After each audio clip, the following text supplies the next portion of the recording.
रमजान का 8वां रोजा, एक नया दिन, एक नया इम्तिहान।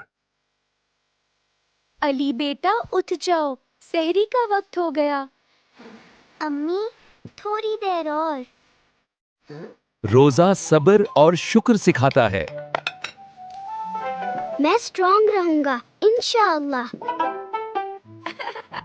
भाई आज चीटिंग मत करना रोजा में। मैं पक्का रोजेदार हूँ। एक चिप ले लो अली। नहीं, अल्लाह देख रहा है। बस एक चिप या सबर।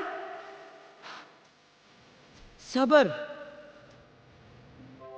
या अल्लाह, प्यास बहुत लग रही है। लेकिन ईमान उसका मजबूत था। अल्लाह सब्र करने वालों के साथ है।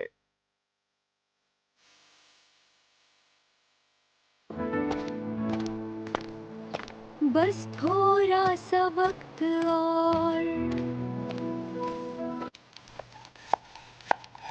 हाँ?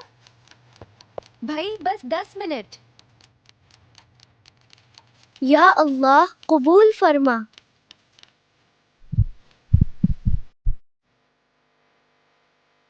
बिस्मिल्लाह।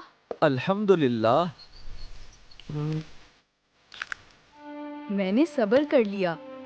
रमजान का 8वां रोजा सिखाता है, असली जीत अपने नफ्स पर होती है।